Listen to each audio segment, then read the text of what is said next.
Good morning, dear students. My name is Manish Shahu, and you are watching me on your favorite YouTube channel, that is Manish Physics. तो बच्चों, हम continue कर रहे थे class 9 का chapter number 3 ICSC physics का, that is laws of motion. तो हमने contact non contact forces, Newton का first law of motion, second law of motion, third law of motion और सेकंड लॉ ऑफ मोशन के सारे numericals हमने अलग अलग वीडियोस में बना चुके हैं। ठीक है, तो बच्चों उन सभी वीडियोस को देख लो। जितने क्वेश्चंस तुम्हारे होने चाहिए बुक में मैंने सॉल्व कर दिए हैं। अगर इसके बाद भी तुम्हें कोई डाउट होता है तो प्लीज कमेंट बॉक्स में लिखो, मैं इस क्वेश्चन को दोबारा तुम्हें समझा दूंगा। तो आज हम पढ़ने वाले हैं लॉज ऑफ मोशन के बच्चों आखिरी चैप्टर, जिसका नाम है ग्रेविटेशन। बहुत ही इंपॉर्टेंट चैप्टर है, क्लास 11 में बहुत ही एलाबोरेट तरीके से पढ़ोगे और बहुत जबरदस्त चैप्टर है। ठीक है बच्चों, तो आओ शुरू करते हैं। क्या बच्चों? ग्रेविटेशन। तो अपना नोट्स निकाल लो बच्चों, पेन निकाल लो और अपनी कॉपी में नोट्स बनाओ। That is gravitation. ओके, बहुत ही इंपॉर्टेंट है चैप्टर बच्चों, है ना। आईसीएससी का क्लास 9 का, है ना, physics, right, chapter number 3E, that is gravitation. Okay बच्चों, तो क्या है ग्रेविटेशन? आओ इसकी चर्चा करते हैं। ठीक है बच्चों, तो देखो बच्चों क्या है ग्रेविटेशन कि दो बॉडी, है ना, ये एक बॉडी है, ये दूसरा बॉडी है। ठीक है, दो body of masses m1 and m2, ये दोनों बॉडी अगर सेंटर से सेंटर की दूरी अगर r है तो ये दोनों बॉडी एक दूसरे को अट्रैक्ट करेंगे। याद करो बच्चों, हमने अपने पहले exercise contact and non contact forces में हमने डिस्कस करा था कि नॉन कॉन्टैक्ट फोर्स में एग्जांपल क्या है? एक ग्रेविटेशनल फोर्स है, राइट बच्चों। अभी इसको हम अच्छे तरीके से पढ़ेंगे। ठीक है बच्चों, तो बच्चों ये है बॉडी का मास m1, ये है बॉडी का मास m2, ये बॉडी मान लो A है, ये बॉडी मान लो B है। तो दो बॉडीज आपस में अट्रैक्ट करती हैं। तो जब अट्रैक्ट करती हैं तो किस फोर्स से करती हैं बच्चों? तो ये हमें किसने बताया? हमें सर आइजक न्यूटन ने बताया। ठीक है, तो क्या कहा? That is Newton's laws of gravitation बच्चों। तो न्यूटन साहब ने कहा कि the force of attraction between two bodies is directly proportional to the product of their masses, right. So I can say F is directly proportional to the product of m1 and m2, right, and it is inversely proportional to the distance between center to center of two body, right बच्चों। तो ये जो r है ये centre से centre के बीच की दूरी है, तो ये जो फोर्स है वो inversely proportional to square of the distance between the two bodies, right बच्चों। तो कंबाइन कर दो इन दोनों फोर्स को बच्चों, तो इन दोनों एक्सप्रेशन को, तो F is directly proportional to m1 m2 whole divided by क्या बच्चों?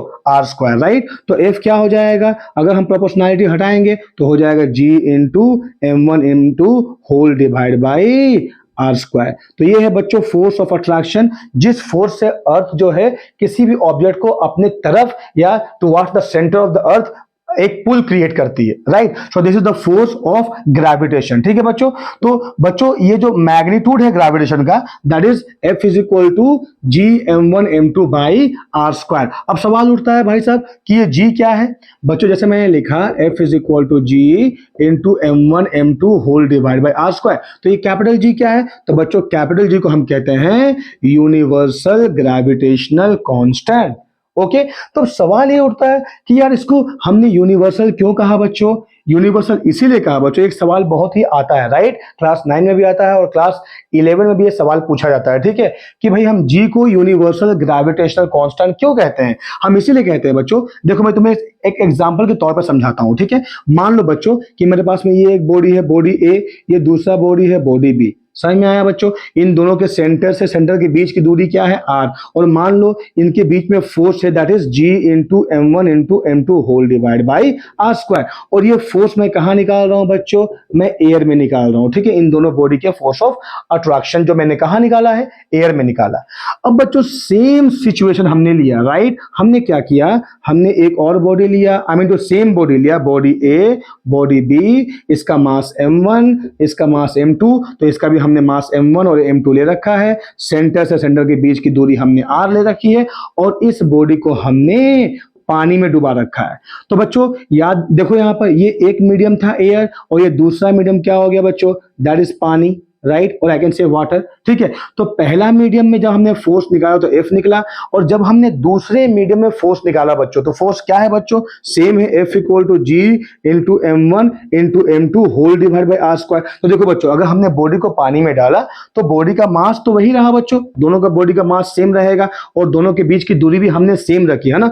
तो जब तक ये G का वैल्यू चेंज नहीं होगा बच्चों, तो F का वैल्यू चेंज नहीं होगा, ठीक है। तो you are surprise to know that कि यहां भी क्या होगा बच्चों, फोर्स वही निकला, कितना, G M1 M2 whole divide by R square. अर्थात ये जो ग्रेविटी फोर्स है ना बच्चों, ये जो G है, ये ना तो है ना मीडियम पे डिपेंड करता। तुम अगर देखोगे यहाँ बच्चों, यहाँ पर है ये एयर मीडियम, यहाँ पर है वाटर मीडियम, है ना, हमने मीडियम चेंज करा, देखिए मीडियम चेंज करने के बावजूद भी the value of G does not change. I mean to say the force of attraction between the two bodies irrespective of the what, the medium. तो ये G का वैल्यू जो है, ना तो ये मीडियम पे डिपेंड करता है, और ना ही ये टेम्परेचर पे डिपेंड करता है, और ना ही ये प्लेस पे डिपेंड करता है। समझ में आया बच्चों? इसीलिए अगर तुम G का वैल्यू कहीं भी निकालो, किसी भी प्लैनेट में निकालो, राइट, ये क्या रहेगा, कांस्टेंट रहेगा, ठीक है बच्चों। तो इसीलिए हमने इसका क्या नाम दिया, यूनिवर्सल ग्रेविटेशनल कांस्टेंट। बच्चों जहां जहां तुमको लगे वहां पॉज करके वीडियो, है ना, तुम अपना नोट्स बना लो बच्चों, नोट्स बहुत ही ज्यादा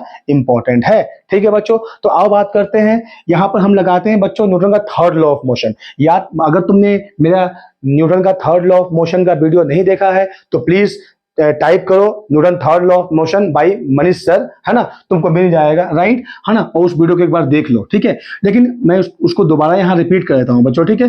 देखो बच्चों, है ना, न्यूटन का जो थर्ड लॉ है वो है एक्शन रिएक्शन लॉ, है ना, या एक्शन रिएक्शन पेयर है ना। तो बच्चों एक्शन और रिएक्शन दोनों एक ही बॉडी पे नहीं बल्कि अलग अलग बॉडी पे होता है, ठीक है। तो ये एक्शन रिएक्शन का कंडीशन क्या है बच्चों, पहला कंडीशन है कि बॉडी मस्ट बी डिफरेंट, ठीक है बच्चों, बॉडी क्या होना चाहिए, मस्ट बी डिफरेंट होना चाहिए, पहला। दूसरा क्या है बच्चों, दोनों पे फोर्स का जो मैग्नीट्यूड है दोनों बॉडीज पे वो क्या होना चाहिए बच्चों, सेम होना चाहिए। और तीसरा क्या है बच्चों, जो फोर्स का डायरेक्शन है वो क्या होना चाहिए, दैट इज ऑपोजिट डायरेक्शन में होना चाहिए, ठीक है। अगर ये तीन कंडीशन हो जाए बच्चों तो हम कहेंगे ये फोर्स क्या है, एक्शन रिएक्शन पेयर है। समझ में आया कि नहीं आया? तो आओ देखते हैं बच्चों, क्या gravitational force action reaction pair है, आओ देखते हैं बच्चों, ठीक है। तो फिर हम वो डायग्राम बनाते हैं। देखो बच्चों, ये है बॉडी ए जिसका मास है m1, ये दूसरा बॉडी बी जिसका मास है m2, दोनों बॉडी को हमने r डिस्टेंस की दूरी पे रख रखा है, सेंटर से सेंटर की दूरी दैट इज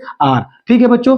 तो देखो बच्चों, है ना, जब मैं इन दोनों बॉडी को छोड़ दूंगा तो ये बॉडी इधर भागेगा और ये बॉडी इधर भागेगा, बोलो हाँ या नहीं। तो यही तो फोर्स ऑफ अट्रैक्शन है। हालांकि मैं तुमको बाद में समझाऊंगा बच्चों कि अर्थ कभी बॉडी की तरफ नहीं आता बल्कि बॉडी ही अर्थ की तरफ में आता है, राइट। तो ध्यान दो बच्चों, ये जो फोर्स ऑफ अट्रैक्शन है, ध्यान दो, अगर मतलब M2 बॉडी बी ने बॉडी ए पे एक फोर्स लगाया तो बॉडी ए उधर गया, ठीक है। ठीक उसी प्रकार बॉडी ए ने भी बॉडी बी पे इक्वल फोर्स लगाया, तो ये रहा बच्चों F12 मतलब फोर्स ऑन 1 ड्यू टू 2, और इधर क्या रहा बच्चों, फोर्स ऑन 2 ड्यू टू 1। तो हम यहाँ देखेंगे कि यहाँ बॉडी मस्ट बी डिफरेंट, एक बॉडी है ए, एक बॉडी है बी, एक पे अगर एक्शन तो दूसरे पे रिएक्शन, तो दोनों पे फोर्स कितना लग रहा है बच्चों, F12, और यहाँ क्या लग रहा है F12, दोनों का मैग्नीट्यूड बच्चों क्या है, सेम है, राइट। तो हम how do we represent the magnitude, by putting a parallel line, right. तो हमने एक लाइन यहाँ ड्रॉ कर दिया, this is how we represent the magnitude, ठीक है बच्चों।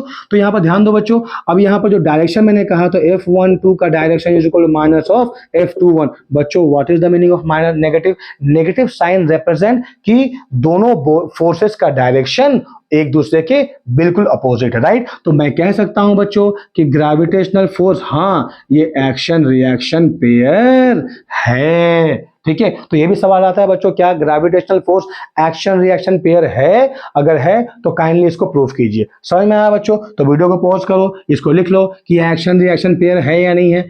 आओ बच्चे आगे बढ़ते हैं, ठीक है।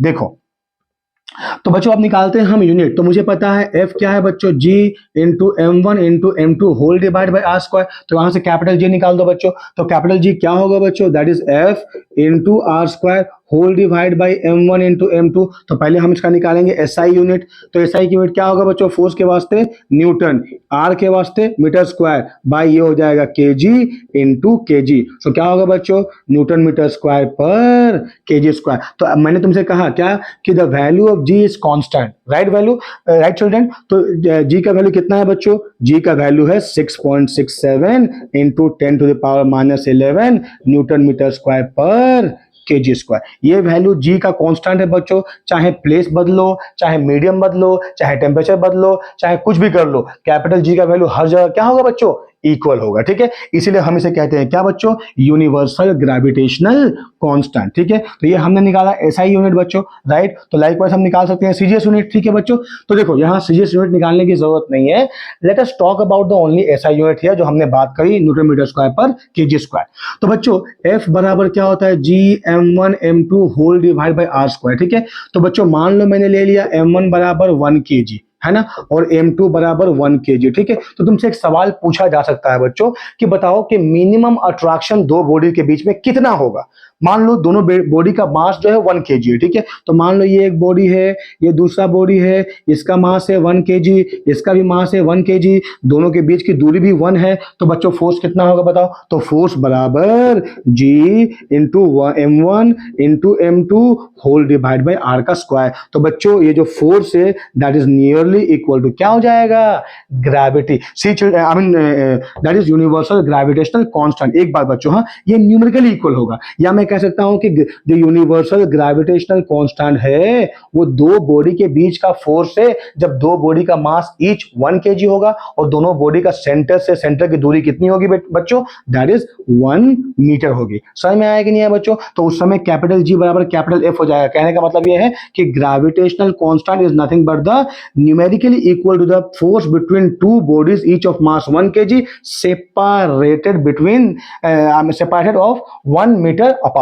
समझ में आया बच्चों? राइट, हाँ या नहीं? तो ये हो जाएगा क्या बच्चों? हमारा यूनिट हो गया। और अगर हम 1 kg का मास, दो मास ले ले और दोनों के बीच की दूरी 1 मीटर रखें तो मिनिमम फोर्स कितना आएगा? That is equal to capital G आएगा। समझ में आया बच्चों? तो आप बच्चों हम एग्जांपल लेते हैं। देखो अगर दो बॉडीज आपस में अट्रैक्ट करती हैं बच्चों, है ना, तो कहने का मतलब वो दो, हमें वो अट्रैक्शन दिखता क्यों नहीं है बच्चों? जैसे कि मान लो मैंने कहा कि टेबल और चेयर दो बॉडीज है, तो दो बॉडीज का मास m1 m2 है, तो क्यों ना वो दोनों बॉडी आपस में अट्रैक्ट करती हैं? क्यों नहीं करती हैं? क्योंकि बच्चों वो जो अट्रैक्शन है वो बहुत ही मिनिमम होता है। आओ हम बात करते हैं। मान लो बच्चों हमने m1 ले लिया 1000 kg, राइट, ठीक है बच्चों।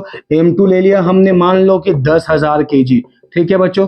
और दोनों के बीच का कैलकुलेशन इजियर करने के लिए दोनों के बीच की दूरी हमने क्या ले ली? 1 मीटर ले ली, सेंटर से सेंटर के बीच की दूरी बच्चों, राइट। तो फोर्स निकाल दो बच्चों, that is G into m1 into m2 whole divide by r square. G कितना है बच्चों? G का वैल्यू है 6.67 into 10 to the power minus 11 into m1 कितना है बच्चों? 10 to the power 3 kg into m2 कितना है? 10 to the power 4 kg whole divide by 1 का क्या है बच्चों? स्क्वायर है, राइट। तो अगर इसे हम सॉल्व करें so which is nearly equal 6.67 into 10 to power, देखो बच्चों ये 4 और ये 3 ऐड हो जाएगा। जब हम मल्टीप्लाई करते हैं बेस सेम होता है तो पावर क्या होता है बच्चों? ऐड हो जाता है, ठीक है। तो ये कितना हो जाएगा? 10 to power 7 into 10 to power minus 11, तो कितना हो जाएगा बच्चों? 6.67 इंटू ये 10 टू पावर 7 और ये माइनस 11 ऐड हो जाएगा, तो कितना होगा बच्चों? 10 to power minus 4 newton. Just जरा सोच के देखो बच्चों, राइट। अगर दो बॉडीज है, अगर 1000 और 10,000 kg के भी बॉडीज है और दोनों के बीच में डिस्टेंस अगर 1 मीटर भी है बच्चों, इसके बावजूद भी फोर्स जो है वो 10 to the power minus 4 newton आ रहा है। कहने का मतलब ये है कि जो ये जो फोर्स ऑफ ग्रेविटेशन है, ये दो लाइटर बॉडी के बीच में जो फोर्स है उसको वो फील नहीं कर पाओगे बच्चों, राइट। तो ये जो फोर्स है वो नेग्लिजिबल हो जाएगा, right, between two bodies of the lighter masses. Is that clear बच्चों? बोलो हाँ या नहीं। तो अगर मैंने दो बहुत ही सेलेस्टियल बॉडी ले लिया, ठीक है, जैसे मान लो अर्थ ले लिया, मून ले लिया, तो उनके बीच का जो फोर्स ऑफ अट्रैक्शन है वो हमें दिख जाएगा। समझ में आया बच्चों? बोलो हाँ या नहीं। Right, right. तो ये सब तुम लिख लो बच्चों, बहुत ही इंपॉर्टेंट है। राइट, आगे बढ़ते हैं हम लोग। तो बच्चों ये एग्जाम्पल हमने 1 लिया, ठीक है। अब एग्जाम्पल 2 लेते हैं। क्या एग्जाम्पल 2 लेते हैं बच्चों? मान लो हमने मून और अर्थ के बीच में फोर्स ऑफ अट्रैक्शन लेना है, राइट, निकालना है। तो हमें क्या पता होना चाहिए, मून का मास पता होना चाहिए और अर्थ का मास पता होना चाहिए और मून और अर्थ के बीच की दूरी पता होना चाहिए। अगर हमें ये तीन चीज पता है तो हम बड़े ही आसानी से क्या force of attraction between the moon and the earth आसानी से निकाल सकते हैं, राइट बच्चों। तो देखो मान लो कि मास ऑफ मून, मुझे याद नहीं, देखना पड़ेगा बच्चों। तो मास ऑफ मून जो है वो है दैट इज 7.36 बच्चों, 7.36 इंटू 10 टू द पावर, ये मास ऑफ मून है बच्चों, ठीक है, 22 kg, right, 22 kg। Similarly mass of अर्थ हमने ले लिया, कितना है इसका कांस्टेंट वैल्यू है बच्चों, that is 5.96 into 10 to the power that is 24 kg, right, 24 kg है, ठीक है। और दोनों के बीच की दूरी जो है वो बच्चों वो कितना है, that is 3.8 10 to the power 8, right. तो दोनों मतलब इन दोनों के बीच की जो दूरी है आर है वो है 3.8 into 10 to the power 8 metre. तो दोनों के बीच में फोर्स ऑफ अट्रैक्शन क्या होगा बच्चों, तो F बराबर G into M1 into M2 whole divide by R square. तो G कितना है बच्चों, 6.67 into 10 to the power minus 11 into M1 कितना है बच्चों, तो मान लो M1 है मास ऑफ मून, कितना है बच्चों 7.36 into 10 to the power 22 into M2 क्या है बच्चों, मान लो ये M1 है और ये क्या है M2, तो M2 कितना हो जाएगा बच्चों ना 5.96 into 10 to the power 24 whole divide by दोनों के बीच की दूरी का square, that is 3.8 into 10 to the power 8 metre का स्क्वायर। आया बच्चों समझ में, बोलो हाँ या नहीं, राइट। तो अगर हम इसको सॉल्व करेंगे बच्चों तो देखो हम पहले सिर्फ 10 to the power something solve करते हैं, ठीक है बच्चों। तो ये 6.67 into 7.36 into 5.96 whole divide by हमने क्या किया 3.8 का होल स्क्वायर कर दे, क्योंकि स्क्वायर है, राइट। अब बच्चों देखो 10 टू द पावर में क्या बचा, तो यहाँ क्या 10 टू द पावर माइनस 11, तीनों का बेस सेम है तो प्लस हो जाएगा 24 प्लस हो जाएगा 22 और नीचे क्या बचेगा बच्चों 10 टू द पावर 8 का स्क्वायर कितना हो जाएगा 10 टू द पावर 16 हो जाएगा, राइट बच्चों। तो इसको मान लो हम सॉल्व कर लेंगे, राइट। सॉल्व करने के बाद ये दिस इनटू कितना आएगा देखो 10 टू द पावर 22 प्लस 24 कितना 46 से तुम 11 माइनस कर दो बच्चों तो कितना हो जाएगा 35 फिर देखो बाई 10 टू द पावर 16 है तो इसको अगर हम फर्दर सॉल्व करें तो क्या होगा बच्चों ये 16 माइनस हो जाएगा तो that is equal 10 to the power 35 minus 16 तो कितना हो जाएगा बच्चों 16 से माइनस करें तो देखो 15 से 6 गया दैट इज 9, ये 2 से 1 गया 1, 10 टू द पावर 19। कहने का मतलब है कि ये constant into 10 to the power 19। तो ये देखो बच्चों 10 टू द पावर 19 क्या होगा यूनिट इसका न्यूटन। ये बहुत ही बड़ा नंबर है, राइट। तो हम कह सकते हैं कि द मून और अर्थ के बीच में जो अट्रैक्शन है ना वो हमें दिख जा रहा है। वेरेज जो हमने निकाला था इससे पहले वाले एग्जांपल में 1000 और 10,000 केजी का बॉडी का, तो उन दोनों के बीच में जो फोर्स ऑफ अट्रैक्शन वो बहुत ही नेग्लिजिबल था due to the presence of universal gravitational constant. बच्चों समझ में आया कि नहीं आया, ठीक है। तो पॉज करो और ये क्वेश्चन सॉल्व करो। आया बच्चों समझ में, राइट। तो बहुत ही इंपॉर्टेंट है और तुम्हें यहां पता चला क्या बच्चों कि फोर्स बिटवीन टू बॉडीज, अगर ये सेलेस्टियल बॉडी है, कहने का मतलब है कि मून सन अर्थ लाइकवाइज ऐसा बहुत बड़ा बड़ा बॉडी है ना, तो बच्चों ये फोर्स विजिबल है, तुम्हें दिखेगा ये फोर्स, राइट। लेकिन अगर ये लाइटर बॉडी के बीच में है तो ग्रेविटेशन क्या है लगभग नेग्लिजिबल है। समझ में आया कि नहीं आया बच्चों। तो अब देखो यहाँ बच्चों एक सवाल हमने सॉल्व किया था कहां पर, नॉन कॉन्टैक्ट फोर्स में, राइट बच्चों। देखो मैंने कहा F equal to G_M1 M2 whole divide by R square. इस सवाल में मुझे नहीं पता बच्चों को डाउट क्यों रहता है, ठीक है। मेरी बात ध्यान देकर सुनो बच्चों, है ना। मैंने क्या कहा, मान लो कि मैंने डिस्टेंस जो है वो आधा कर दिया तो फोर्स कितना हो जाएगा बच्चों। अगर मैंने डिस्टेंस आधा कर दिया तो नया डिस्टेंस कितना हो जाएगा, पुराने का बाई 2 हो जाएगा, ठीक है। तो अगर दोनों के बीच की दूरी अगर चेंज हुई तो फोर्स भी क्या हो जाएगी बच्चों, चेंज हो जाएगी। तो मैंने निकाल दिया F डैश क्या हो जाएगा G into M1 into M2 whole divide by R dash का स्क्वायर। बोलो हाँ या नहीं। तो यहाँ क्या आएगा बच्चों G into M1 into M2 what is R dash, that is R/2 का होल स्क्वायर। तो क्या होगा बच्चों ये further G_M1 into M2 whole divide by R square by 4 और ये 4 चल जाएगा ऊपर, so which is 4 G_M1 M2 whole divide by क्या बच्चों R स्क्वायर। समझ में आया कि नहीं आया बताओ।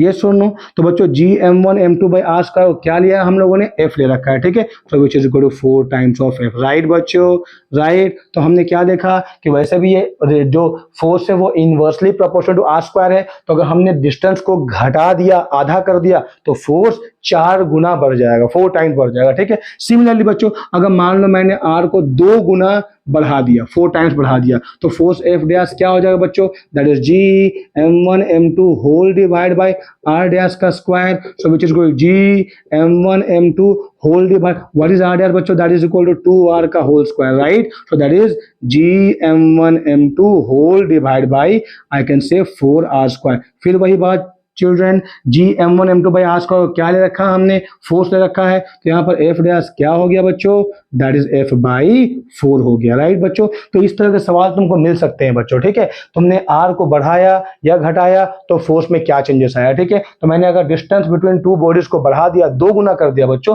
तो फोर्स क्या होगा, लगभग 1/4 टाइम्स हो जाएगा। और अगर मैंने डिस्टेंस को घटा दिया, लगभग आधा, हाफ कर दिया ओरिजिनल के डिस्टेंस के मुकाबले, तो फोर्स कितना हो जाएगा बच्चों, नया फोर्स वो 4 गुना बढ़ जाएगा, ठीक है। तो बच्चों हमने यहाँ पर मासेस में कोई चेंजेस नहीं करी है, राइट। हम यहाँ मास में भी चेंजेस कर सकते हैं। मान लो हमने कहा कि एक बॉडी का मास जो है, मान लो m1 का मास जो है वो m2 के 2 गुना हो गया, सो m1 कितना हो जाएगा बच्चों, 2 टाइम्स ऑफ m2 हो जाएगा। और डिस्टेंस मान लो हाफ हो गया, तो डिस्टेंस क्या हो गया, r/2 लिख लो बच्चों, ठीक है। तो फोर्स कितना हो जाएगा, दैट इज Gm1 के बाद क्या लिखूंगा बच्चों मैं, 2m2, राइट। 2m2 इंटू क्या हो जाएगा बच्चों, m2 होल डिवाइड बाय कितना हो जाएगा बताओ यहाँ पर, कितना हो जाएगा, दैट इज बच्चों मैंने यहाँ ये लिखा, मास m1 जो है वो पुराने के मुकाबले 2 टाइम्स हो गया, ठीक है। मतलब नया मास जो है वो पुराने के मुकाबले कितना हो गया बच्चों, दैट इज 2 टाइम्स हो गया। समझ में आया कि नहीं है। जैसे कि मैंने क्या किया, मास को चेंज कर दो, नया मास जो है पुराने के मुकाबले 2 गुना हो गया, ठीक है। और मान लो m2 को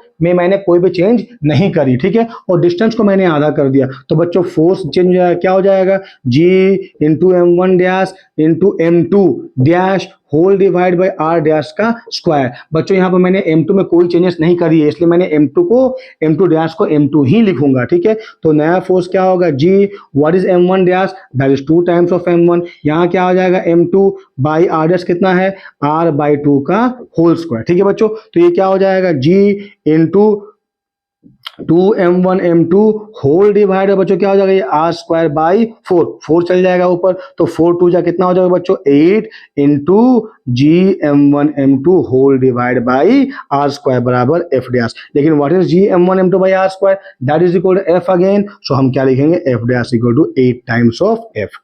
समझ में आया बच्चों। तो ऐसे हजारों सवाल बनाए जा सकते हैं, लेकिन तुम अगर एक बार कॉन्सेप्ट क्लियर कर लो बच्चों, तो ऐसे कोई भी सवाल में तुम्हें डरने की जरूरत नहीं है। इज दैट क्लियर बच्चों। तो जो फटाफट नोट्स में इन सब क्वेश्चंस को लिख लो, ठीक है, वीडियो को पॉज करके लिख लो बच्चों, बहुत ही इंपॉर्टेंट है ये सब। अब हम आगे बढ़ते हैं, राइट बच्चों। तो हमने क्या क्या डिस्कस करा, हमने डिस्कस करा क्या है ग्रेविटेशन फोर्स, क्या है उसका मैग्नीट्यूड, ये एक्शन रिएक्शन पेयर है या नहीं है। उसके बाद हमने कैपिटल जी को यूनिवर्सल ग्रेविटेशनल कांस्टेंट क्यों कहा। फिर हमने आया कि भाई 2 लाइटर बॉडी के बीच में हमने फोर्स निकाला तो वो फोर्स बहुत ही कम था। फिर हमने 2 सेलेस्टियल बॉडी के बीच में फोर्स निकाला, मून और सन के अर्थ के बीच में फोर्स निकाला तो वो एक विजिबल फोर्स था, कहने का मतलब कि लार्ज अमाउंट का मैग्नीट्यूड था, ठीक है। उसके बाद हमने डिस्टेंस और मास चेंज करा और हमने देखा कि फोर्स में क्या चेंजेस है, ठीक है बच्चों। तो अब आ जाओ बच्चों, हम पढ़ते हैं क्या, इसका प्रॉपर्टीज, ठीक है। प्रॉपर्टीज ऑफ ग्रेविटेशनल फोर्स लिख लो बच्चों, प्रॉपर्टीज ऑफ ग्रेविटेशनल फोर्स। पहला प्रॉपर्टी क्या है बच्चों, कि the force between two bodies always attractive, है ना बच्चों। कहने का मतलब है कि ग्रेविटेशन फोर्स हमेशा क्या है, अट्रैक्टिव इन नेचर है, हमेशा, ठीक है। दूसरा क्या है बच्चों, it follow the inverse square law. कहने का मतलब क्या है कि the force of attraction between two bodies is inversely proportional to क्या, स्क्वायर ऑफ देयर डिस्टेंस, है ना। और डायरेक्टली प्रोपोर्शनल टू क्या है बच्चों, प्रोडक्ट ऑफ देयर मासेस, ठीक है। और ये फोर्स सिर्फ हेवी बॉडीज के लिए, लाइटर बॉडीज के लिए नहीं है, मतलब this force is visible only for celestial body, ठीक है बच्चों। किस बॉडी के लिए, सेलेस्टियल बॉडी के लिए है। समझ में आया कि नहीं आया, राइट। तो ये प्रॉपर्टीज है किसकी, ना ग्रेविटेशनल फोर्स की। आया बच्चों? तो ये बहुत ही इंपॉर्टेंट चीजें हैं, तुम इसको याद रख लो। अब बच्चों तुम्हें याद होगा मैंने कहा था, देखो देखो मैंने कहा बच्चों कि ये रहा अर्थ, राइट। अर्थ का शेप क्या है बच्चों? स्फेरिकल है। और ये हमने यहाँ एक बॉडी रखा है, इसका मास कितना है बच्चों? m है, राइट। तो इन दोनों के सेंटर के बीच की दूरी मैंने कितनी ले रखी है बच्चों? That is small r। तो अगर तुम्हें ध्यान दो बच्चों, ये सेंटर है, सेंटर से यहाँ की दूरी कितनी हो जाएगी? That is radius of the earth, right. अगर हम यहां से निकालेंगे बच्चों तो ये क्या हाइट नहीं होगा क्या अर्थ सरफेस से? ये तो सरफेस से, इसके ऊपर तुमने एक बॉडी को रखा है, ठीक है। तो बच्चों ध्यान दो, तो इन दोनों के बीच में क्या आ जाएगा? Force of attraction. मान लो ये पेन मेरे हाथों में, अगर मैंने इस पेन को छोड़ दिया तो जाहिर सी बात है पेन नीचे जाएगा। क्यों? क्योंकि अर्थ इसको अपने सेंटर के तरफ में पुल करेगी, राइट बच्चों। तो सवाल ये उठता है भाई, अर्थ ये तो फोर्स ऑफ अट्रैक्शन है और ये क्या है? एक्शन रिएक्शन पेयर है। तो ऐसा क्यों नहीं कि ये बॉडी अर्थ को अपने तरफ खींचे? तो बच्चों हम लोगों ने पढ़ रखा है इनर्शिया, राइट। और इनर्शिया किस पे डिपेंड करता है बच्चों? Directly proportional to mass. याद करो हम लोगों ने पढ़ा था अपने प्रीवियस लेक्चर में Newton first law of motion, एक बार उस वीडियो को दोबारा देख लो, तुम्हारा डाउट क्लियर हो जाएगा, ठीक है बच्चों। तो अगर मास ज्यादा है तो उसका इनर्शिया क्या होगा बच्चों? ज्यादा है। कहने का मतलब अगर मास ज्यादा है और अगर बॉडी रुका हुआ है तो उसको रेस्ट में लाने के लिए बहुत फोर्स चाहिए, और अगर बॉडी का मोशन में है तो उसको रोकने के लिए बहुत ज्यादा फोर्स चाहिए, राइट बच्चों। तो अगर इस मास को और अर्थ का मास को अगर हम कंपेयर करें तो इसका मास क्या है? नेग्लिजिबल। तो इसका इनर्शिया बहुत कम है as compare to the inertia of क्या? That is earth. इसीलिए ये बॉडी अर्थ को अपने तरफ नहीं खींच पाएगा, या ये अर्थ इसके तरफ नहीं जाएगा, बल्कि earth due to its large inertia इस बॉडी को अपने तरफ में पुल करेगा। समझ में आया बच्चों, राइट। तो ये सिचुएशन, आई मीन ये कॉन्सेप्ट है कि अर्थ क्यों नहीं जाएगा बॉडी की तरफ में, बल्कि बॉडी ही आएगा अर्थ के तरफ में। बच्चों समझ में आया कि नहीं आया, राइट। तो ये रहा बच्चों क्या? That is force of gravitation. अब आप पढ़ते हैं बच्चों फोर्स ड्यू टू ग्रेविटी। क्या पढ़ेंगे बच्चों? Force due to gravity, right. ठीक है बच्चों, फोर्स ड्यू टू ग्रेविटी। आओ चर्चा करते हैं कि क्या है ये फोर्स ड्यू टू ग्रेविटी। तो बच्चों देखो जरा ध्यान दो, है ना। मुझे पता है कि अगर ये रहा अर्थ और ये रहा एक बॉडी, दोनों के सेंटर बीच की दूरी मान लो r है, तो हम निकाल सकते हैं फोर्स क्या होगा। मान लो ये capital A small m, right. तो F क्या हो जाएगा बच्चों? G into capital M into small m whole divide by r का स्क्वायर। बोलो हाँ या नहीं, राइट। होगा या नहीं होगा? अच्छा अब जरा ध्यान देंगे बच्चों। हाँ देखो यहां से यहां हमने कहा क्या? That is capital R. यहां से यहां हमने क्या कहा बच्चों? एच। तो मैं कहूंगा कि आर बराबर कैपिटल आर प्लस एच, ठीक है। तो मैं यहां लिखूंगा G capital M into small m whole divide by R plus H का होल स्क्वायर। अब देखो बच्चों आर क्या है बच्चों? आर है रेडियस ऑफ अर्थ, ठीक है, जो कि लगभग 6.4 थाउजेंड किलोमीटर होता है, ठीक है। आर कितना होता है बच्चों? लगभग 6.4 इंटू 10⁶ मीटर होता है, ठीक है। और मान लो ये एच, तो ये बॉडी जो जिस एक हाइट पे है बच्चों, ये हाइट को हम रेडियस ऑफ अर्थ के मुकाबले क्या कर सकते हैं? नेग्लेक्ट कर सकते हैं। क्यों बच्चों? क्योंकि देखो H is very very less than R, है ना। तो एच को हम आर के मुकाबले क्या कर देंगे? नेग्लेक्ट कर देंगे। तो फोर्स क्या बन जाएगा बच्चों? That is G capital M small m whole divide by R square. आया समझ में बच्चों? तो ये फोर्स किस पे लगेगा बच्चों? इस बॉडी पे लगेगा। कौन लगा रहा है? अर्थ लगा रहा है। कितना लगा रहा है? G into M whole divided by क्या बच्चों? आर स्क्वायर, ठीक है। तो मान लो मैंने इस बॉडी को ले लिया 1 kg फॉर कैलकुलेशन पर्पस, ठीक है। मैंने क्या ले लिया? 1 kg। तो बच्चों जी का वैल्यू मुझे पता है, right. 6.67 into 10⁻⁻11, right. Mass of the earth बच्चों हम लोगों ने लिया था, याद है कितना? 5.96 इंटू 10⁻24 kg, राइट। और मास ऑफ बॉडी कितना लिया बच्चों हम लोगों ने? 1 kg। और दोनों का I mean radius of earth कितना है बच्चों? ऑलमोस्ट नियर अबाउट 6.4 इंटू 10⁻6 मीटर का स्क्वायर, ठीक है बच्चों। तो अगर हम इसको सॉल्व कर देंगे बच्चों तो वी विल गेट ये जो F है which is equal to 9.8 newton. आया बच्चों समझ में? तो यही फोर्स ड्यू टू ग्रेविटी है। कहने का मतलब ये है बच्चों कि मान लो मैंने अपने हाथों में एक ऐसा एक बॉडी ले जिसका मास कितना है बच्चों? 1 kg। मान लो इस पेन का मास कितना है? 1 kg, राइट। तो इस पेन को होल्ड करने के लिए मुझे कितना फोर्स मिनिमम लगाना पड़ेगा? That is 9.8 Newton. और यही है फोर्स ड्यू टू ग्रेविटी। बच्चों समझ में आया कि नहीं आया? तो पॉज करो वीडियो को और इसको लिख लो अपने कॉपी में, राइट। तो ये था फोर्स ड्यू टू ग्रेविटी। अब आओ बच्चों चर्चा करते हैं हम, है ना, वेरी इंपॉर्टेंट नेक्स्ट टॉपिक इसका, that is acceleration due to gravity, है ना। देखो बच्चों क्या है एक्सीलरेशन ड्यू टू ग्रेविटी, ध्यान देके सुनो बच्चों, देखो है ना, मान लो ये है अर्थ, राइट, और यहाँ एक बॉडी को मैंने ड्रॉप कर दिया, ठीक है, सेम कहानी बच्चों, है ना, ये रहा कैपिटल आर, यहाँ से यहाँ रहा हाइट, ठीक है, तो मैंने एच हाइट से एक बॉडी को छोड़ दिया, तो बॉडी को अगर मैंने छोड़ा बच्चों तो धीरे धीरे बॉडी का स्पीड क्या होगा बच्चों, बढ़ेगा। क्यों बढ़ेगा? क्योंकि अर्थ जो है जिसका मास कैपिटल एम है और ये जो बॉडी जिसका मास स्मॉल एम है, तो अर्थ जो है बॉडी को अपने तरफ में, अपने सेंटर की तरफ में क्या करेगा, पुल करेगा, या फिर अर्थ एक पुल जो है वो क्रिएट करेगा, ठीक है, या simply there is a force of attraction between this two bodies और earth will attract the mass M towards its centre. समझ में आया बच्चों? तो जैसे ही अर्थ फोर्स लगा रहा है तो धीरे धीरे बॉडी का स्पीड क्या होगा बच्चों, बढ़ेगा। और हमें पता है what is a is equal to v minus u by T.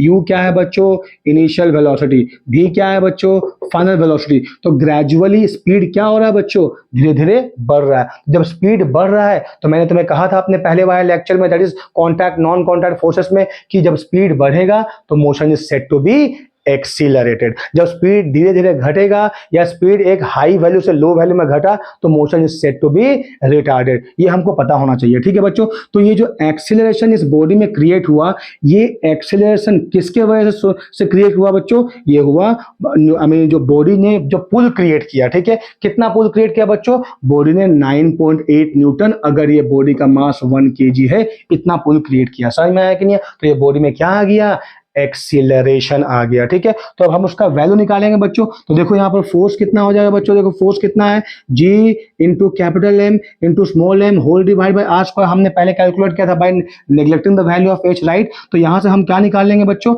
हम यहाँ से एम यहाँ डिवाइड कर देंगे, क्योंकि यही बॉडी नीचे आ रहा है, अर्थ का मास तो ऊपर नहीं जा रहा है, तो हमने एफ बाई एम निकाल दिया, राइट बच्चों। दैट इज इक्वल क्या हो जाएगा, G M by R square. लेकिन न्यूटन का सेकंड लॉ क्या कहता है बच्चों, एफ बराबर एम इंटू ए कहता है, तो ये कितना हो जाएगा, एफ बाई एम। तो हम इस एफ बाई एम को रिप्लेस कर देंगे किससे बच्चों, एम से, ए से।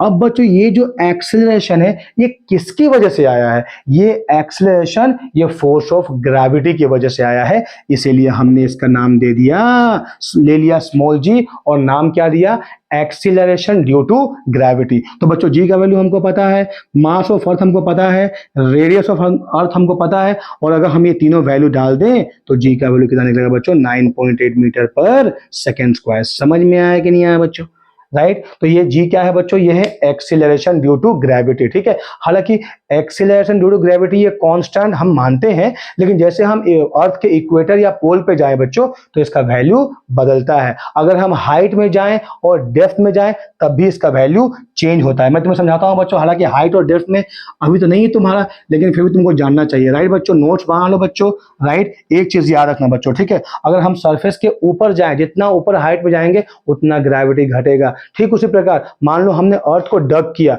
डग करते करते करते करते जितना हम माइंस में जाएंगे, जितना अर्थ के नीचे जाएंगे, उतना ग्रेविटी फोर्स क्या होगा बच्चों, घट जाएगा। समझ में आया कि नहीं है? और जैसे ही हम सेंटर में पहुंच गए तो फोर्स ऑफ ग्रेविटी क्या हो जाएगा बच्चों, जीरो हो जाएगा। समझ में आया बच्चों? तो ध्यान दो, मैं इसको बोलता हूं कैसे, कि देखो बच्चों, हाँ, that is G H is equal to G into 1 minus 2h by R, है ना बच्चों। और G D is equal to G into 1 minus D by R, where H is equal to height और D is equal to depth. समझ में आया बच्चों? तो ध्यान दो, अगर बच्चों एच का वैल्यू बढ़ेगा, तुम अगर हाइट बढ़ाओगे इंप्लाइज 2h बाई आर का वैल्यू बढ़ जाएगा। क्यों बोलो? क्योंकि आर तो फिक्स है, टू तो फिक्स है, तो जैसे जैसे एच बढ़ाओगे ये रेशियो भी बढ़ता चला जाएगा, और जैसे जैसे ये रेशियो बढ़ता चला जाएगा ये डिफरेंस क्या होगा बच्चों, घटेगा। मतलब ज्यादा वैल्यू 1 से माइनस हो रहा है, ठीक है। अगर ज्यादा वैल्यू 1 से माइनस हो जा रहा है तो रेशियो क्या हो जाएगा बच्चों, कम हो जाएगा। 1 माइनस ज्यादा बराबर क्या होगा बच्चों,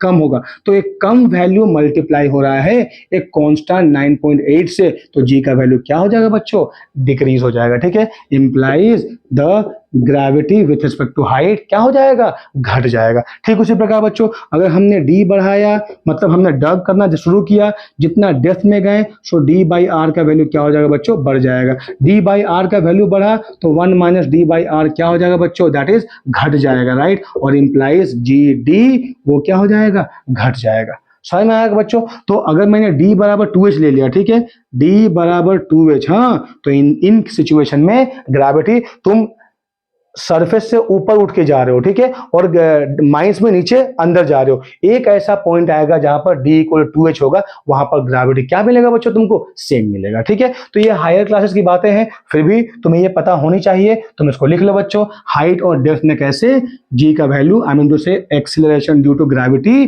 चेंज होता है, राइट बच्चों, समझ में आया, right, acceleration due to gravity. अब हम चर्चा करेंगे बच्चों, right, acceleration due to gravity का वैल्यू क्या आया था बच्चों, 9.8 मीटर पर सेकेंड स्क्वायर आया था, ठीक है। तो ये फिलहाल हम न्यूमेरिकल्स के लिए इसको फिक्स रखते हैं क्लास 9 में। जब क्लास 11 में तुम जाओगे तो ये सब चीजों को और एलाबोरेटली पढ़ोगे, हालांकि मैं क्लास 11 का ही वीडियो बनाऊंगा, अगर तुम्हें देखने का मन हो तुम देख लेना बच्चों ग्रेविटेशन का वीडियो। इज दैट क्लियर, बोलो हाँ या नहीं बच्चों, ठीक है। तो अब हम निकालेंगे बच्चों relationship between capital G into small G, right. अगर हमने कहा रिलेशनशिप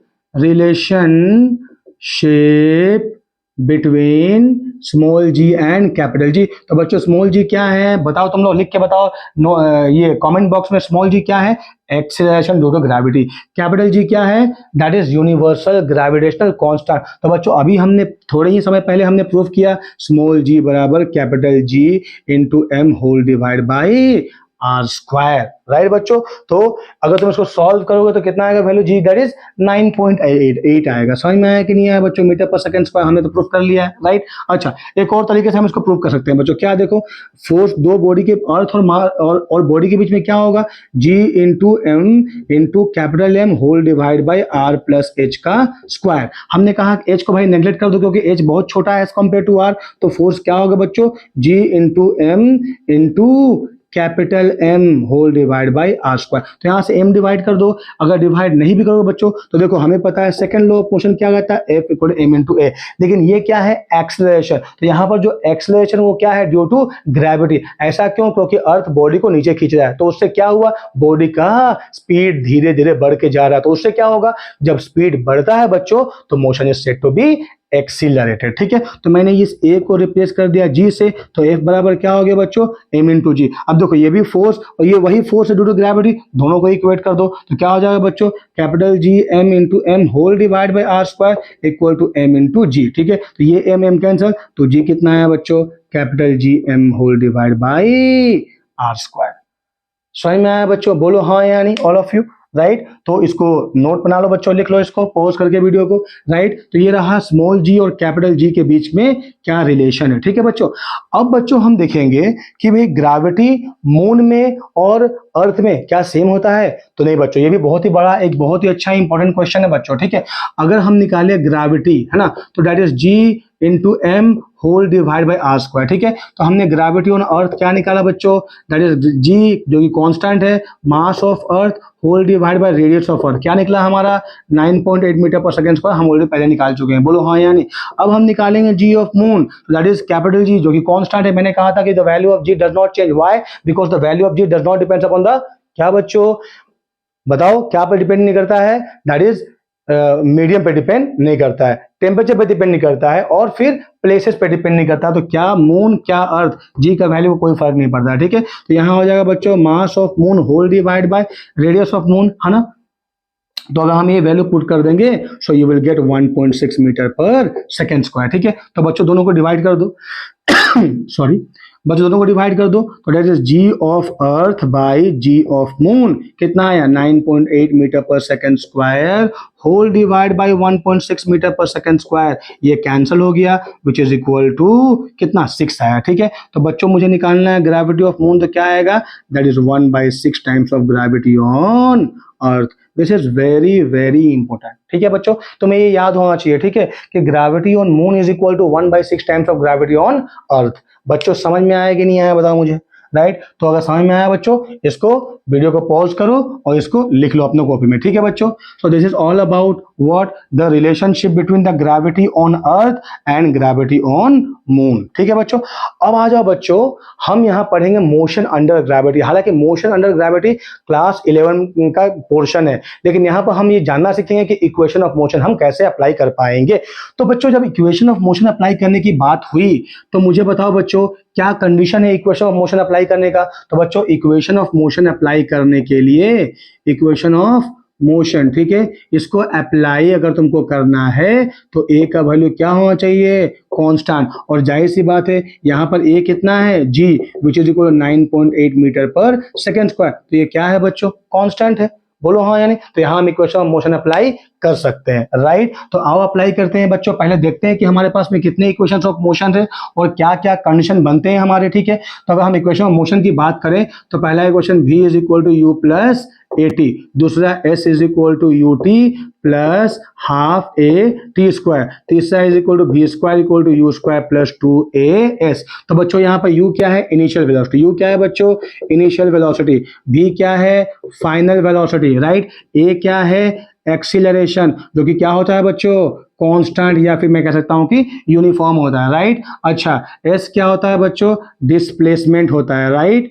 हाँ यानी अगर तुम्हें डाउट है तो मेरा वीडियो इक्वेशन ऑफ मोशन, वो वीडियो तुम देख लो, है ना, तुम्हें समझ में आएगा। मैंने वहां प्रूफ किया है इक्वेशंस को और इक्वेशंस भी सॉल्व करे हैं based upon equation of motion, right. तो अब हमें इन इक्वेशंस को अप्लाई करने हैं अपने ग्रेविटेशन में, है ना। तो बच्चों यहाँ पर 3 केसेस आएगा। पहला केस नंबर 1, ये बहुत अच्छे से समझो बच्चों, साइन कन्वेंशन हम बोलेंगे, ठीक है। तो देखो बच्चों 3 केसेस क्या है बच्चों? पहला, एक बॉडी को तुमने फ्री फॉल कर दिया, ठीक है, फ्रॉम हाइट एच से, ठीक है बच्चों। तो ये बॉडी है जिसका मास m है, तुमने उसको एक हाइट से फॉल कर दिया। तो बच्चों मान लो मेरे हाथ में ये पेन है, मैंने उसको यूं फॉल कर दिया, तो पेन क्या हो जाएगा बच्चों? ऑटोमेटिक नीचे गिरेगा। कहने का मतलब क्या है?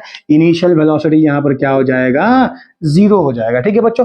तो ध्यान दो बच्चों, अगर 2 केसेस है, या तो मैं बॉडी को ऊपर फेंक रहा हूं या तो बॉडी को ऊपर से नीचे फ्री फॉल करा रहा हूं, ठीक है बच्चों।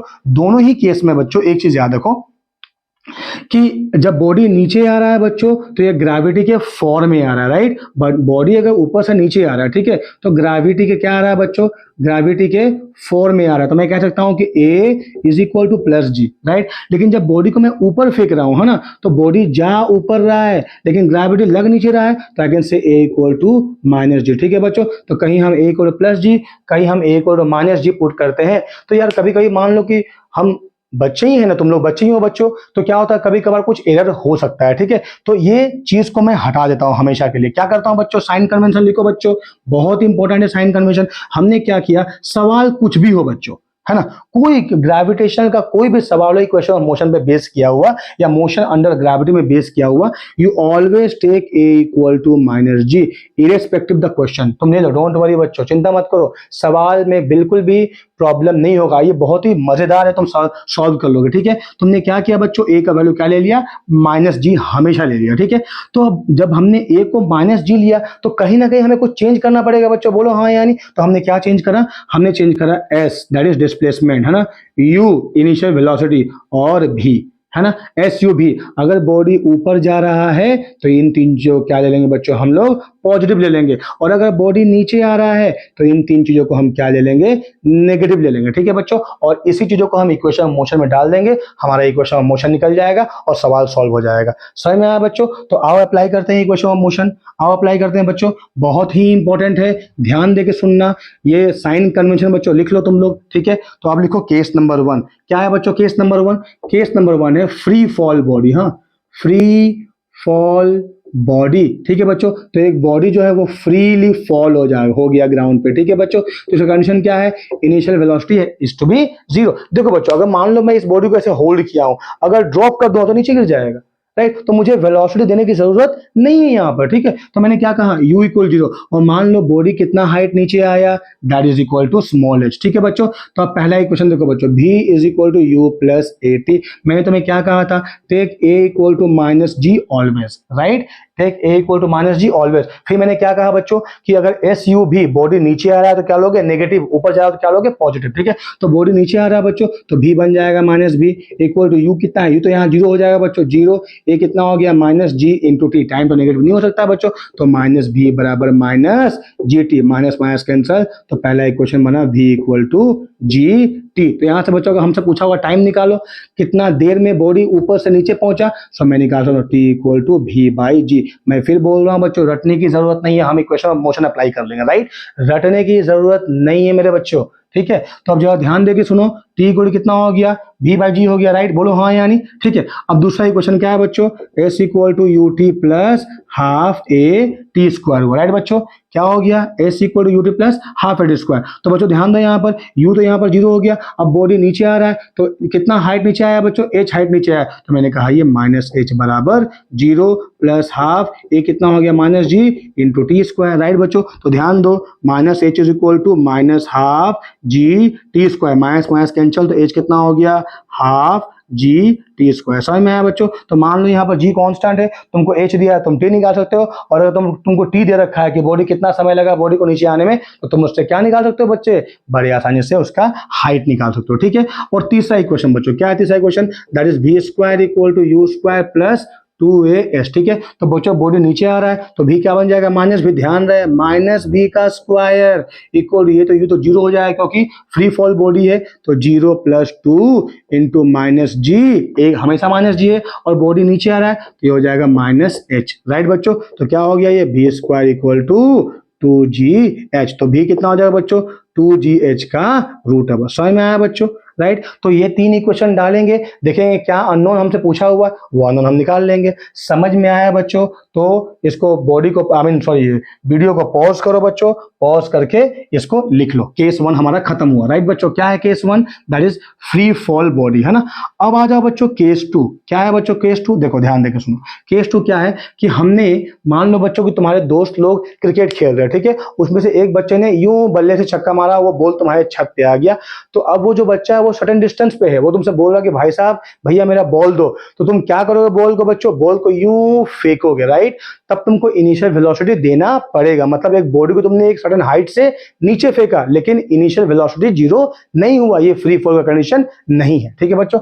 दूसरा केस क्या है, दूसरा केस लिख दो बच्चों, दूसरा केस क्या है, when the body is falling from a height और when a body is throwing from a height h, right. तो एक हाइट h से बॉडी को क्या किया गया बच्चों, थ्रो किया गया, ठीक है। तो ये रहा बॉडी, इसको हमने यहाँ थ्रो किया तो यहाँ पर इनिशियल वेलोसिटी अब 0 नहीं रहा बच्चों, तो यहाँ से यहाँ कितना आया h आया, राइट बच्चों, हाँ यानी यहाँ पर इनिशियल वेलोसिटी 0 नहीं हुआ, ठीक है। तो डालो पहला इक्वेशन, तो v is equal to you plus A t, बोलो हाँ यानी, तो v कितना है बच्चों, दैट इज बॉडी नीचे आ रहा तो इसलिए माइनस v, u क्या है माइनस यू, a कितना है minus G into T, multiply कर दो माइनस दोनों साइड, तो क्या आया बच्चों v is equal to you plus G T, पहला इक्वेशन सॉल्व हुआ, बोलो हाँ यानी बच्चों, राइट। दूसरा s is equal to U T plus half A T square, तो बच्चों बॉडी नीचे आ रहा है इसलिए minus h, that is u नीचे आ रहा है तो u into T plus half into A कितना है minus G into T square, दोनों तरफ माइनस मल्टीप्लाई कर दो तो क्या बनेगा h is equal to you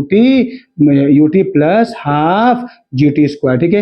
ये रहा सेकंड इक्वेशन, समझ में आया बच्चों। फिर थर्ड इक्वेशन क्या है बच्चों, बी स्क्वायर इक्वल टू क्या यू स्क्वायर प्लस 2as, आया समझ में बच्चों। तो ए का वैल्यू माइनस जी, बी नीचे आया तो भी नेगेटिव हुआ बच्चों, तो माइनस बी का square equal to minus u का square plus 2 into minus G, body नीचे आ रहा तो एच क्या हो जाएगा माइनस एच हो जाएगा, क्या हो जाएगा बच्चों v square equal to you square plus 2g into h, समझ में आया बच्चों। तो ये तीन इक्वेशन ऑफ मोशन थे जो हमने कहाँ डाल दिए, that is motion under gravity में। तो ये केस नंबर 2 क्या हुआ, जब तुमने सर्टेन हाइट से बॉडी को नीचे थ्रो करा, ठीक है बच्चों। अब तीसरा केस क्या है बच्चों, तीसरा केस है जब तुमने एक हाइट से बॉडी को ऊपर फेंका, राइट बच्चों, बस तीन ही कंडीशन है इसका, ठीक है। लिख लो क्या, when a body is thrown vertically upward to a height h, ठीक है बच्चों।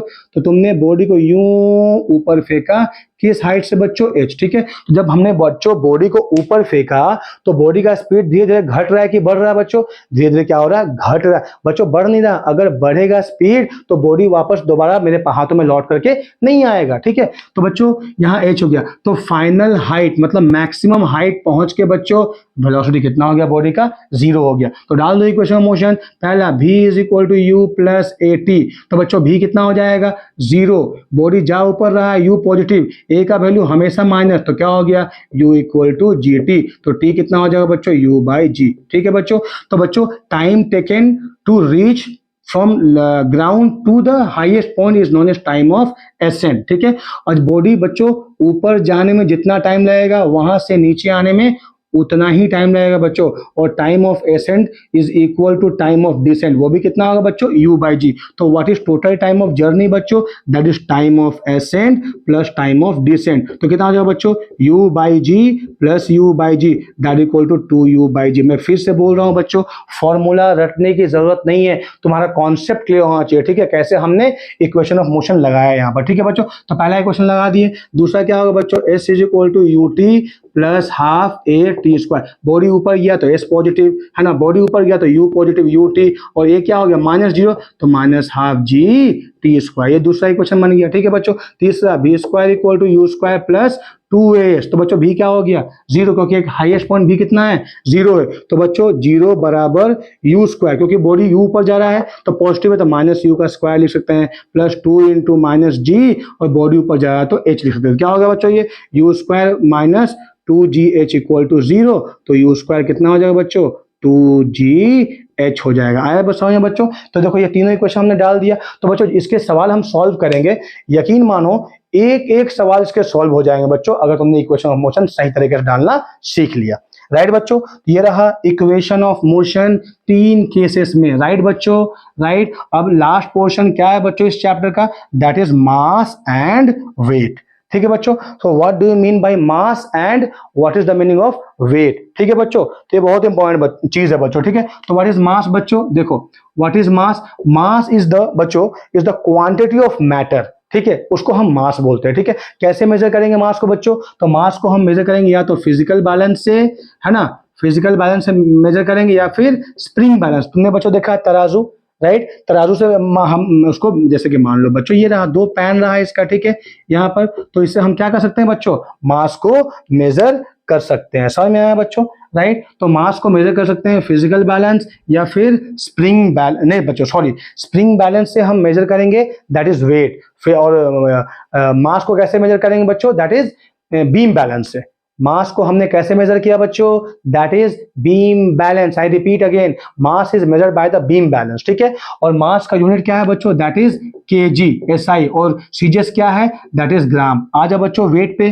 ठीक है, तो बच्चों देखो एफ इक्वल क्या होता है, एम इंटू ए होता है। जब हम इस ए को रिप्लेस कर देंगे जी से, तो फोर्स बन जाएगा weight is equal to M into g बन जाएगा। समझ में आया बच्चों, फोर्स क्या बन जाएगा, वेट क्या बन जाएगा, एम इंटू जी। तो बच्चों मैंने तुम्हें कहा था कि अगर एक बॉडी को तुम अर्थ, मान लो ये है अर्थ और ये है मून, तुमने एक 1 kg का बॉडी को अर्थ में लिया और इसको ले गए मून में, तो इसका मास नहीं बदलेगा बच्चों, मास इसका क्या बच्चों नहीं बदलेगा, लेकिन हाँ इसका वेट बदल जाएगा। क्यों बताओ, क्योंकि अर्थ पे ग्रेविटी जो है वो 9.8 है, वेयर एज मून पे ग्रेविटी कितना है, that is 1/6 of gravity then earth. Right, तो यहाँ पर आ जाएगा 9.8, यहाँ पर आ जाएगा 1.6। तो यहाँ पर वेट कितना होगा बच्चों, मान लो मास 1 kg है तो वेट हो जाएगा 9.8 न्यूटन। यहाँ क्या हो जाएगा बच्चों, that is 1 into 1.6 which is 1.6 Newton. समझ में आया बच्चों, राइट। तो तुम ध्यान दो बच्चों यहाँ पर कि तुम खा करके मोटे नहीं हो रहे हो, बल्कि तुम गलत ग्रह में हो बच्चों, राइट।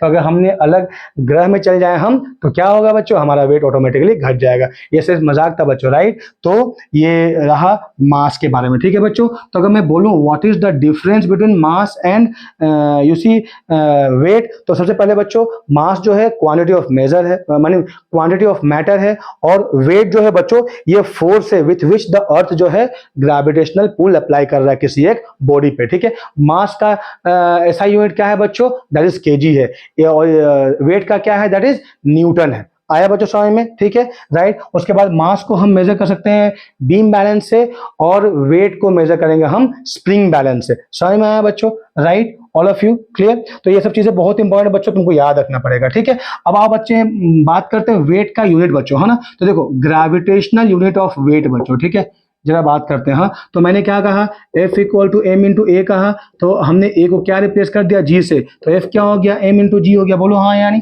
F क्या हो गया बच्चों, एम इंटू जी हो गया, है ना। तो इसी को हम लोग क्या कहते हैं, वेट। ठीक है, तो इसका SI यूनिट क्या है बच्चों, दैट इज न्यूटन। CGS क्या है, that is dyne, same thing. ठीक है, अब आ जाओ उसका ग्रेविटेशनल यूनिट बच्चों। ठीक है, तो क्या है MKS में, दैट इज 1 किलोग्राम फोर्स।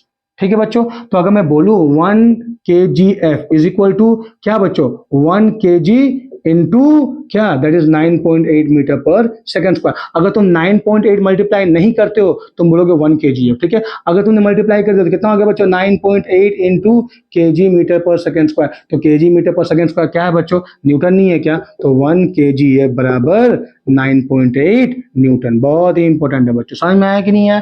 ठीक उसी प्रकार बच्चों मैंने कहा 1 kilogram force equal to 10⁻³ gram force. बच्चों बोलो हाँ या नहीं, राइट। इसको मिटाता हूं, ठीक है, राइट। तो बच्चों 1 kgf क्या होता है, 9.8 न्यूटन। तो करो यहां पर 9.8 न्यूटन बराबर 10⁻³ ग्राम फोर्स। तो what is 1 gram force children, 9.8। What is 1 newton, 10⁵ dyne, right बच्चों। बाई कितना हो जाएगा बच्चों, 10⁻3, ये इधर डिवाइड हो जाएगा। So which is equal 9.8 into 10 square dyne, और which is equal to 980 dyne. आया समझ में बच्चों। तो 1 ग्राम फोर्स कितना आया बच्चों, कितना आया, that is 980 dyne. 1 kilogram force कितना आया, 9.8 न्यूटन। तो बच्चों 1 किलोग्राम फोर्स का मतलब क्या होता है, मैंने इनिशियल तुमको समझाया था कि तुमने एक बॉडी ले लेना है, 1 kg का बॉडी अपने हाथों पे ले लो, ठीक है बच्चों। अब इस 1 kg को अपने हाथों में रखने के लिए तुमको मिनिमम कितना फोर्स अप्लाई करना पड़ेगा, दैट इज 9.8 न्यूटन। और इसे वो क्या कहते हैं बच्चों, 1 किलोग्राम फोर्स कहते हैं।